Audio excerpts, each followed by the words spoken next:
What's up, guys? Welcome back to another Tesla Talk Tuesday. We got my man Aston right here. He was sleeping, but now I guess I kind of woke him up. Anyways, yesterday, real quick, before we get to the Tesla Talk Tuesday news, I was gonna make it a separate vlog, but I just decided might as well roll it in here at the beginning. Surprise, surprise! Looks like we have a Challenger and a Charger. Should we pull the Tesla around? Should we race them?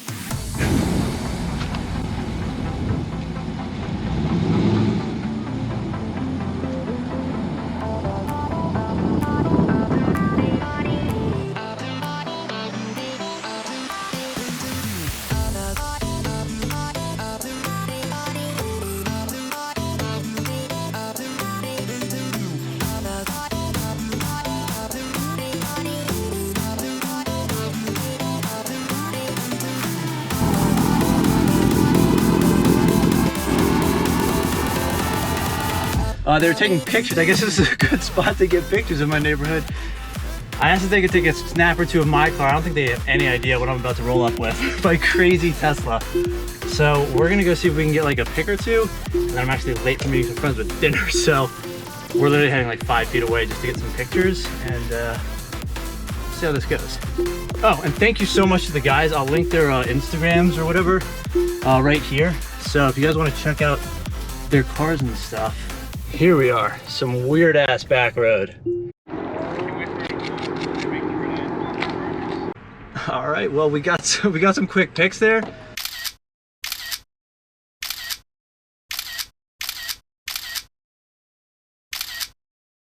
Met some other car enthusiasts in the area, so hopefully we'll have some car meets locally once, or some more car meets locally once COVID, I guess, kind of clears up. That's kind of the issue right now. But anyways, that was pretty cool. Challenger, Charger, and there's actually a Camaro right here. I believe the photographer's car. So I think it's, I might botch this, Nightmare Media, I think, nightmare.media. But I'll post the Instagrams here, and here for the guys. Not too bad. There's the Camaro. So pretty cool stuff. There's actually, yeah, you know, I guess the neighborhood's pretty photogenic. I'll take it. Anyways, very nice meeting you guys. Be sure to like and subscribe. I was fortunate enough, and I was able to get some shots snapped of my car, and well, I think they came out pretty awesome. So if you do need any like photo shoots or anything like that, and you're in the Maryland area, be sure to like DM them on Instagram, nightmare.media.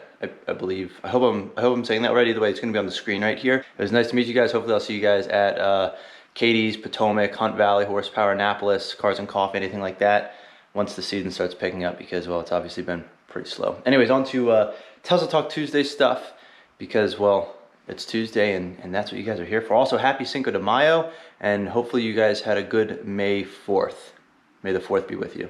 Anyways, Tesla Talk Tuesday, let's just jump right into it. So the first thing that I'm going to get into is, I guess Audi is coming out with a Q4 e-tron model that is supposedly going to start around $45,000. The 0 to 60 is not great. It's like 6.3 seconds or something. The max speed is also only 111 miles an hour, which I guess for most people is fine. I believe the battery pack is like an 82 kilowatt hour battery pack, and it should be good for 280 miles of range. So that's pretty decently impressive for that size. It is it's slightly smaller than the Model Y, which from these pictures I didn't really get that, but I guess it will be. So it'll be interesting to see this in person when it finally comes out. It's obviously smaller than the current e-tron model, but starting at 45,000 for 280 miles of range, not too shabby. I will be curious to see what the final price point is. It is supposed to go into production by the end of this year. So I don't know if that means it will actually be like getting delivered this year, or maybe early 2021, but soon. Also, with all this COVID-19 stuff, who knows if it's getting delayed by a little bit, how long it will get delayed and whatnot. But either way, Model Y competitor potentially coming out. I guess the I-Pace could be considered a Model Y competitor, but I don't think those things sold well, and nobody's really talking about them anymore, so let's just move on. Now, my last video was about Tesla, 2 videos ago, I think it was Tesla earnings, a little recap of that. If you didn't listen to the conference call, and I don't know if I conveyed it well enough, Elon is pretty upset about the whole quarantine. He seems it's very fascist, it's not democratic, and it's depriving people of their freedoms. He wants the quarantine to end. He wants to be able to get production back up and running. I'm gonna read this quote. I guess the governor of California tweeted out that California is led by data and science. Based off of our progress, we'll begin to gradually move into stage 2 this Friday, which I believe is, yeah, this Friday, because he tweeted this on May 4th.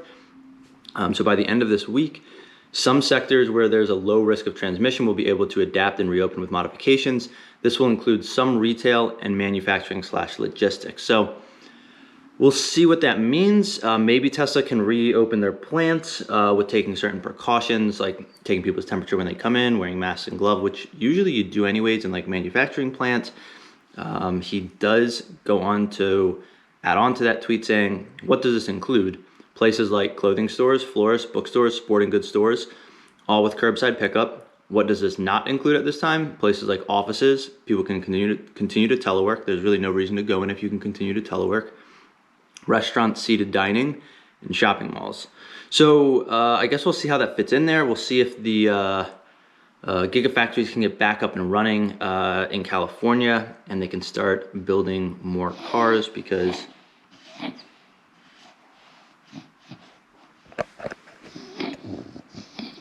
he has very vivid dreams, I think. And well, it looks like his eyes are open, which is a little weird, but what you doing there, Aston? You okay, buddy? Good boy. Anyways, it should be interesting to see if California starts reopening. You obviously don't want to compromise on, you know, people's health and safety, and if they don't feel comfortable, they just shouldn't go in. But ooh, guys, if you think Aston is cute, be sure to like and subscribe to my channel, because he would really appreciate it.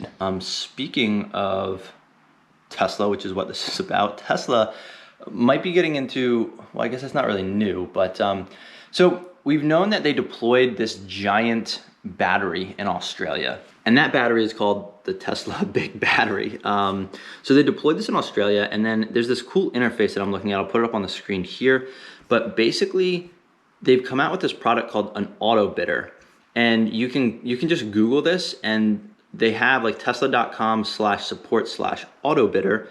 There's a support page for this product, and this product, well, its name is basically exactly what it is. It bids on energy prices, and if you have excess storage, you can basically sell it back to the grid. In some places they allow that, and it's helped drive down energy prices overall. If Tesla gets into this business, this could drastically like change their whole business model and share price.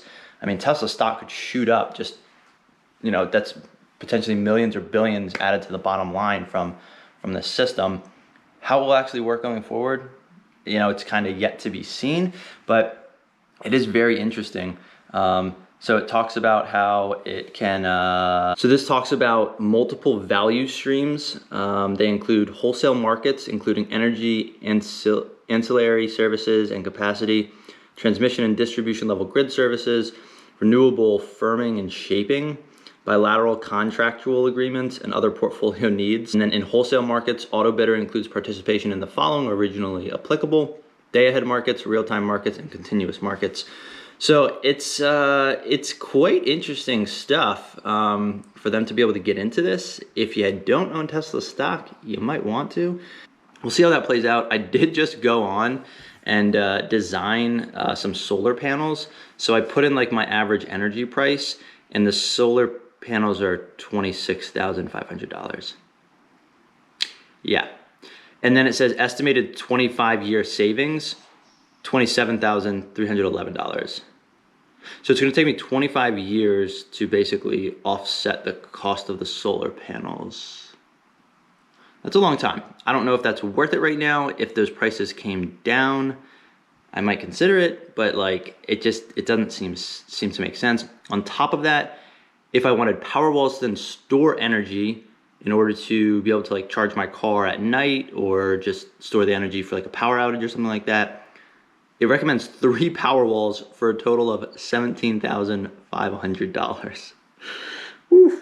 So needless to say, it is very expensive right now to get that. The roof is a whole different story. I'm not really familiar with like roof prices in general. Back to the Model Y. Obviously, there's a gigafactory in Shanghai, and they're only building Model 3s. But apparently that Gigafactory, there has been some drone footage. That Gigafactory is effectively doubling in size. And the understanding is that the second Gigafactory that's being built right now is going to start producing Model Ys over there. So seeing as how China's a huge market for Tesla and it's drastically cheaper for them to build them in China and sell them in China, there could be even better profit margins on the Model Ys that are built in China and sold in China. And it can also bring down prices for the Chinese market, therefore driving more sales, better profit margins. You know where I'm going with this. Tesla stock going straight up based on sales of the Model Y in China as well. We know that Model 3 had one of its, or I guess just sales of Tesla in general in China, had one of their best months ever. And I think it was March is what I said in a Tesla Talk Tuesday a couple weeks ago. So clearly China sales are doing well. Makes sense to continue expanding. Model Y is obviously the right car to be doing that with, as that's where there's going to be a lot of demand, and people are obviously loving Teslas. So now going along with Gigafactories, Tesla is potentially ordering their own battery making machines. And by potentially, I mean, I think they are. So they have a contract with a company in China, and they're ordering these machines. Now, whether or not they're going to go into the current factories, unconfirmed that they are, supposedly all four, Berlin, Fremont, Nevada, and Shanghai. Unconfirmed though. Maybe we'll get more answers at the battery day, but either way, I can't wait for this battery day because I think they will probably touch on this, the fact that they might start making batteries in-house, which could drastically bring down costs of the batteries. They could potentially be more efficient. Maybe the battery sizes in the cars will then be bigger, and that's how they're going to get to the 500-mile range. And like the Cybertruck, that's when they're going to come out with, you know, the plaid mode Tesla Model S's and Roadster. The ranges are going to get better, the cells are going to decrease, but needless to say, Tesla making their own batteries in-house, just more vertical integration in the supply chain. Hopefully that will bring down costs over time. Again, increasing profits to Tesla and seeing that stock shoot up. So the last thing that we're going to get into is that I guess Tesla said that they've achieved record safety with Autopilot, more than a 50% improvement over the last quarter. So in 2018, in the third quarter, they put out their first safety report, a way to sort of benchmark the safety of Autopilot. And the way they do that is they look at like crashes or crash-like incidents per miles driven using Autopilot versus not using Autopilot. Back in October of 2018, their first safety report registered one accident per 3.34 million miles driven on Autopilot. And then if you look at miles driven without Autopilot on, it was one accident per 1.92 million miles driven. So obviously the frequency is more when Autopilot isn't engaged. However, I would be quick to note that that could be potentially skewed. If you think about it, a lot of people probably use Autopilot in highway driving or something like that. And well, driving on a highway where there's a lot more space between cars, you could potentially be less prone to accidents. Whereas like intersections where Autopilot wasn't ideal at that time, as we can see, they're just rolling out, stop sign integration and stop light integration at intersections. If there was, more percentage of accidents happened in those situations, Autopilot probably wasn't engaged there. So I guess you have to take those numbers with a grain of salt, but it is still neat to see that Autopilot was obviously doing well as far as one incident per 3.34 million miles. Now over 2019, Tesla's results were up and down a little bit, but new data for the first quarter of 2020 shows a significant improvement. So in the first quarter, they registered one accident for every 4.68 million miles driven. This will help push them on the path towards regulatory approval. You obviously need to show the data, and it is obviously smart of Tesla to start sort of logging and tracking this data. So if Tesla can show that the registered accidents per mileage, the mileage just keeps going up, meaning less frequent accidents over time, that's obviously good trending data. Now at the same time, as long as they can maintain it over like the next couple months, they've clearly shown that their Autopilot system has improved. This is pretty neat stuff, and I can't wait to get my hands on a Tesla that has Autopilot because it will be fun. A lot of people have commented about using OpenPilot, comma.ai I think is the website, and they do have a system that you can buy, and I think that the comma 2 or Open Pilot 2, something like that. There's a second version that just came out, which is $1,000. And I think more things are integrated into it. I was trying to read about it. The weird thing is when you go to Comma.ai's like website for Open Pilot and you put in your make and model, aka a 2014 Tesla Model S, which is what I have, it says that it's not compatible with my car. However, there's like YouTube videos about them using it with Teslas. So I'm a little confused as to whether or not I can actually order it. And I don't really want to spend $1,000 right now in the current economic situation that we're in and being unemployed and it not work. I guess I can always send it back maybe for a refund, but you never know and it could be a hassle, and I just want to make sure I don't get like screwed. But I also don't know if people would be interested in doing like a GoFundMe kind of thing where it's like, hey, if people want to donate money, I'll purchase it and make videos about it. I don't know if that would be helpful or interesting at all, but as far as right now, I just don't know if I have the spare funds to get that thing, especially not knowing if it actually works on my car. Anyways, very neat to see that Autopilot is improving the safety of driving. We have a Model Y competitor coming out, and it should be an interesting 2020, especially with Battery Day coming up. So honestly though, just can't wait for the Cybertruck in 2021 because I think that's probably going to be the next Tesla that I get. When that comes out, I will probably pull the trigger. So yeah, 0 to 60 in less than 2.9 seconds, range of over 500 miles, and like an indestructible body with like bulletproof glass. I mean, yeah, okay, sign me up. And a cyber quad in the back. So it's pretty sweet stuff. Cool roadmap. Tesla's doing awesome things. So continue trucking away, Elon, and hopefully the government doesn't make you too upset with this quarantine stuff. Anyways, if you guys enjoying the content, please like and subscribe. Again, nightmare.media, thank you so much for the photos. Really appreciate it. And until next time, guys, thanks for watching.